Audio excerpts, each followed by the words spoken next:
Hello, everybody, and welcome to Explore Classroom. My name is Jennifer Bergen, and I am so glad that you are joining us today. Here in the United States, we are celebrating Black History Month. It's important to recognize the contributions, genius, and history of African Americans all year round, but we especially encourage you and all of our viewers to dive into the local, state, and national history of African Americans this month. At National Geographic, we use the power of science, exploration, education, and storytelling to illuminate and protect the wonder of our world. Explore Classroom connects students worldwide with our National Geographic Explorers for a short lesson and time for your questions. This school year, each month is organized around a specific theme. And for February, Explore Classroom is exploring exploration. Oh, that's a lot of explore. But especially as a tool to help understand what we can learn from our world and how we can better protect it. Today, our explorer is Justine Ammendolia. Justine is a marine biologist, plastic pollution researcher, and a science communicator from Toronto, Canada. This means that she uses what she researches to tell people about the wonderful and the scary things that are happening to ocean life because of the absence or the presence of plastic. Why is plastic in the ocean? You might be wondering. Well, Justine is going to share why it's there and how you can join her as a garbage detective and keep our oceans cleaner and safer for generations to come. You'll also learn about how her work can take her as far as to the remote places of the Arctic or in her own backyard. But before we get into today's lesson, I'd like to welcome some of our registered viewers. Hello to Sacred Heart Catholic Elementary School, Virtual Elementary School, Henry W. Owen School, Wesley Elementary, Sprouts Garden Preschool, Hey Pre-K, Wild Spirit, and of course, our homeschool friends out there. And with that, let's turn it over to Justine. She's going to share how we can become garbage detectives. Take it away, Justine. Hi, everybody. I am so excited to be here with you all today, and we are going to talk so much trash. So we are going to, by the end of this lesson, we're going to learn how everybody on this call can be garbage detectives. And you might be wondering, what's a garbage detective actually do? And it's funny because how many of you have seen garbage on the streets or around your backyard? Yeah, like trash is a really, really big deal. And no matter where you go in the world, you'll see it. So it's really, really important that we all become garbage detectives in our own way so we can understand how to keep it out of the environment. So I'm just going to start my presentation here. So basically, we're going to talk trash, and this is what trash looks like in the most wild senses. I've worked in places all over the world, but oftentimes I find myself in garbage dumps of all places, wondering the question, how can we keep this really, really bad contaminant out of our environment? But I wasn't always interested in the stinky and the gross and the garbagey kind of things. Actually, my career as a scientist started off with animals. And in fact, this tiny little bird completely changed my life and totally showed me how important it is to keep garbage out of the environment so that they can have a better home. I'm going to introduce a bit about myself. This is me at age 5 years old, and I was swimming in the ocean. And to be honest with you, growing up in Canada, does anybody know where Canada is? Yeah? Okay, right on. So you know where my neighborhood is. I grew up just north of the US, and I come from a town called Toronto, which is a really, really big city. It's kind of like New York for us. And my first time going for a swim in the ocean totally blew my mind because I just remember seeing fish and birds and all these different animals. And I knew at that age that I wanted to study the environment when I grew up. So even though I lived in a really big city, I knew that the ocean was a really important part of our world. I ended up going to college to study biology, and I met this amazing teacher, like the teachers that are teaching you, who basically offered me the chance to go all the way up to the Arctic to study birds for the summer. And this was absolutely amazing because I never went to the Arctic before. And, to go somewhere that far, there's actually not a lot of highway access. So oftentimes, as you can see in my picture, I'm sitting in a helicopter because that's the easiest way to travel around. So this was my first project with National Geographic, and I was so excited to go and be this really awesome biologist in the far north. Does anybody know where Greenland is? You guys, really? Oh my gosh, you guys are amazing. So yeah, Greenland. Does anybody know why it's called Greenland?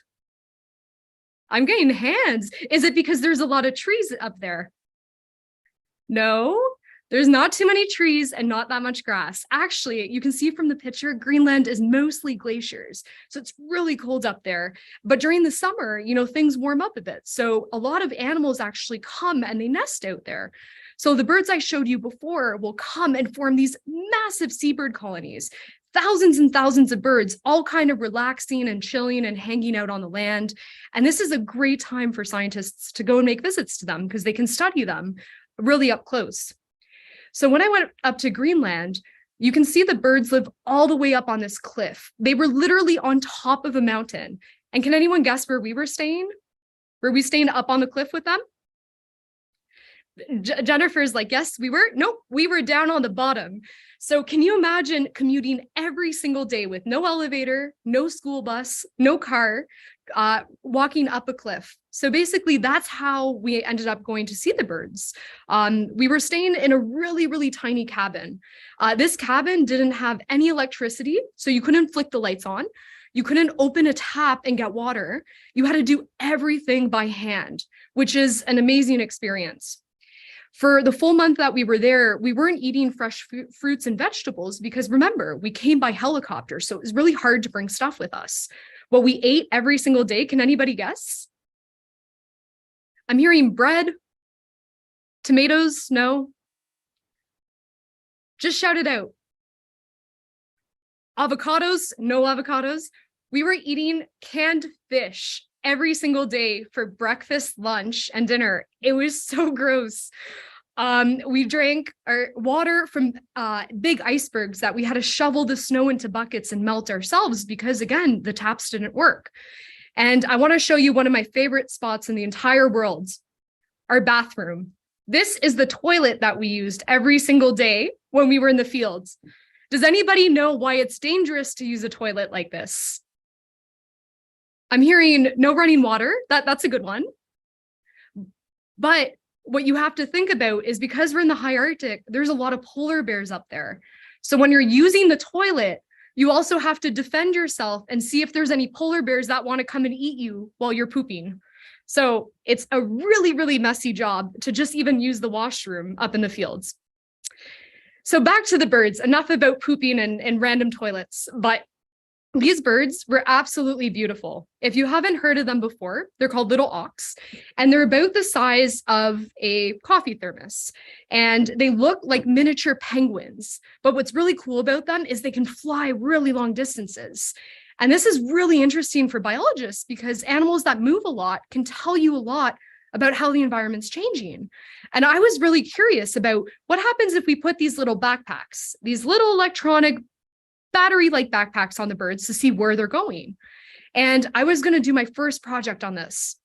But one thing they don't tell you when you go out into the field is that birds can drop their backpacks in the ocean. And this absolutely made me cry because I ultimately lost my entire project. And it's really tricky to get backpacks once they're in the ocean because they're so tiny. And once water gets in them, they can honestly lose everything. So one thing that really I learned from this experience as a scientist is that a scientist's job is very, very messy. Nothing ever goes right. You're constantly trying to figure out how you can make up projects as you go. And another thing is that science is very messy and stinky because instead of using those backpacks to do my project, can anyone guess what I collected instead? Okay, shout it out. Feathers, I'm hearing feathers, no feathers. I didn't collect the birds either. The birds wouldn't make good pets if they came back to Canada. What else is anybody saying? Oh, okay, so I'm getting some good guesses. Nice job, Miss Wells class. But Instead of feathers and birds, what I ended up collecting was bird poop. So again, back to poop. It's the grossest thing. But what's really, really important about poop, from animals especially, is they can tell you so much information about what the animals do in their daily lives. It can tell you what they're eating. It can tell you how healthy they are. And it can tell you if they're eating things like plastics. And that's one thing that totally blew my mind with this trip up to the Arctic, was the fact that there were plastics in the bird poop. This is really, really scary because these animals, these birds, are this big. They eat plastic and then they poop it out, which tells you that this isn't healthy for them. So this really scared me, and I really wanted to learn more and more about plastic pollution and how did the trash in my own backyard end up all the way in the Arctic in these animals. So I ended up taking a new job as a garbage detective. And this is the fun part of my job because I'm always asking questions. Who likes to ask questions? Who drives their parents crazy with asking questions? Yeah? Yeah. It's good to ask questions because you can make a job out of it. And that's what I do with my job as a scientist. I see something in the world and I ask, why does it do this thing? How does it do this thing? And how can we measure it? And how can we do better? So that's what being a garbage detective is all about. And the fun part of my job is the fact that I am constantly on a treasure hunt. I literally, everywhere I go, I look down at the ground and I see, what are people throwing out? Why is it there? How can we stop it from ending up in the environment and in our animals? So this is what my job looked like for a number of years, basically going to beaches and just looking for garbage, massive pieces like this, and basically making a record of what's there. And you can see how big this thing is. It's huge. But one thing that's really, really important about big pieces of garbage like this is even though this is bigger than my head, it actually can break down really, really, really small. So if you see the pictures up there, those are what we call, does anybody know what those are? I'm getting teeny weeny pieces of plastic. Close. What else is there? Okay, all right. I'm also getting itsy bitsy plastics. Close, but not really. What these are called are microplastics. Micro meaning really, really small. And what's really scary about microplastics is that over time, these can break up into really tiny small pieces and get into animals a lot easier. And you can see here that it's really hard to tell what these plastics are. The small little white beads that look like pearls, those are actually from food packaging containers that you would get when you go out for dinner and you get your food put in a styrofoam package. So you can tell there's a lot of detective work required to actually tell what these plastics are and to tell their stories. This is where something called citizen science totally comes in and changes the game in being a garbage detective. And I love, love, love this because it means everyone can be a scientist. The way you ask questions to your parents and your teachers is exactly what citizen science is, which is basically anybody in the world can be a scientist. All you have to do is ask questions and record when you see plastic like this and share it with other people to tell them that you're making an observation. So with citizen science, it's really as easy as picking up your phone, downloading an app called Marine Debris Tracker. And you can do this with your family when you go out for a walk, with your friends, with your teachers, or in any kind of like Girl Scout, Boy Scout group. And it's really fantastic because when you see a piece of trash on the floor, you click a button and it sends this message to scientists all over the world so that we can find ways to make sure our environment stays clean. So you're probably thinking, okay, that's cool. I can be a detective that studies really stinky and smelly and gross things, and I can keep the environment clean. What are the tools that I need to be an awesome garbage detective? Well, there's 3 things you need to know. You need to be able to look for clues. Who's really good at solving puzzles here? Getting hands, amazing, amazing. You're all detectives. So yes, you have to be able to look for clues and find out what are plastics like this? Where do they come from? How were they used? And why the heck is this on the sidewalk? Other things you want to use are your imagination. I don't even have to ask. I know that you have a lot of imagination in those classrooms, and you have to be able to picture, what was this used for? How did it end up here? What did it look like originally? Why is it all chewed up? You have to ask questions like that. Another thing you have to do that's so, so important is to look all around you. You have to understand who are the people that live here? And if you find this in a park, understand why this might have ended up in a park to begin with. So there's a lot of questions you can ask to be a garbage detective. So now it's time to play a bit of a game. Who likes games in here? We're going to play the game, Guess the Plastics. This is going to be so exciting, and I want to hear all your guesses. So it's time to put your garbage detective skills to use. So can anyone tell me what this is? Shout out the answers. Okay, I'm hearing a shoestring. Not a shoestring. Hair ties? I don't know what kind of hair ties people use, but this definitely not a hair tie. Nope, and it's not a piece of clothing. Any other guesses? Come on, shout them out. I heard someone say a balloon. That is the $1 million answer right there. And you know what, garbage detectives? The giveaway for that is this little nub over here. Has anyone seen that where you blow a balloon and you tie it? That's exactly what this guy is. And you can see the ribbons are all colorful. Now, this is time where you use your imagination and think, maybe there were other balloons, and where are those balloons now? And this is a really, really important message, not to release your balloons in the wild because they can end up in our oceans and lakes. It's a big no-no. Can anyone guess what this is? I'm hearing the magic school bus. No, Miss Frizzle isn't on here. A truck? Okay, good answer. Whoever said that one, solid. This is a toy truck. And one thing that you should look for clues. Remember, if I find a wheel anywhere, you can tell that there's a wheel missing right in the corner. So this is a dead giveaway that plastic can break up and get smaller and smaller. So it's really important to make observations like this. Can anyone guess what this is? This is a gnarly piece of plastic. I would be very impressed if you had the answer. Just shout it out. I'm getting a tire? No, not a car tire. That's silly. Part of a refrigerator. Nope. Close. That's a silly one. A water bottle. No, not quite. A little bit of a hint. You do laundry with it. It's a laundry bottle. And you know what happened to it? It got burnt up. Can you imagine that? All that plastic, when you burn plastic, it melts. And I can show you another piece. This used to be a lot of plastic together. And you can see how gross it is once it melts. Because plastic is like wood. It doesn't turn into ash, but it just kind of melts and glues together. And the giveaway, plastic detectives, for understanding what this bottle is you look for the labels. So put those clues together.